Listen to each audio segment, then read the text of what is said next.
Après avoir passé 48 heures top chrono à Cannes pour le festival, Ayem Nour a retrouvé le Maroc où elle est bloquée depuis plusieurs mois avec son fils Evin.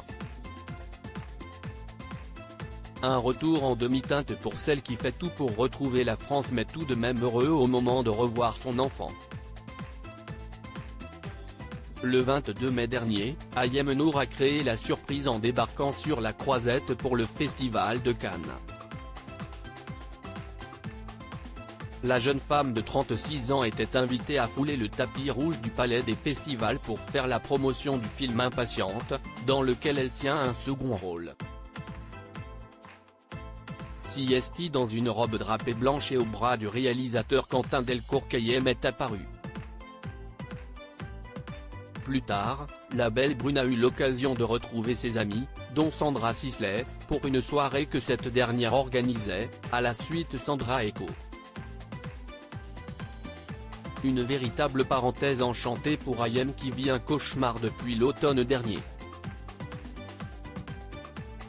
En effet, elle est normalement bloquée au Maroc avec son fils Evin, 7 ans, qui est privé de passeport à cause de son père Vincent Miclet, lequel s'en est emparé dans le cadre d'un conflit de garde.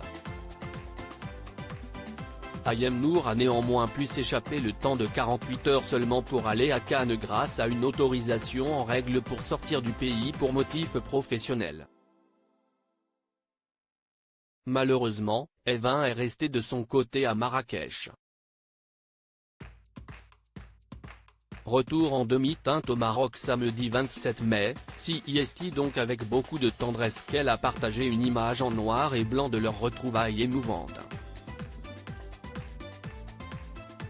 On y découvre le petit garçon câliner et embrasser sa maman sur le visage tandis qu'elle affiche un large sourire. Voir notre diaporama. J'ai retrouvé amour, a-t-elle commenté, sur son petit nuage. Malheureusement, Ayem Nour sait que de nouveaux bras de fer avec la justice marocaine l'attendent. Car, si elle a jusque-là remporté toutes les procédures engagées pour la garde de son fils, l'ex-meilleur ami de Nabila doit désormais contester le document assurant qu'Evin est résident marocain, obtenu par Vincent Miclet en août 2022.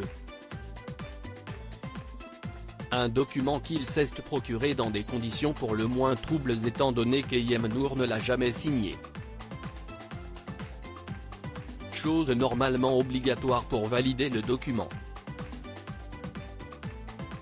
Rappel des faits. Rappelons que tout a commencé au mois de septembre 2022, lorsque Vincent Miclet a accusé son ex d'avoir enlevé leur enfant à la sortie de l'école malgré une garde partagée convenue. Elle s'était ensuite rapprochée des autorités marocaines pour régler cette affaire. Si on lui a rapidement accordé de garder Evin avec elle, elle ne peut toujours pas rentrer en France avec lui car l'homme d'affaires est en possession du passeport du garçon. Désemparée et au plus mal, Ayem Nour multiplie depuis les appels à l'aide à travers ses réseaux sociaux.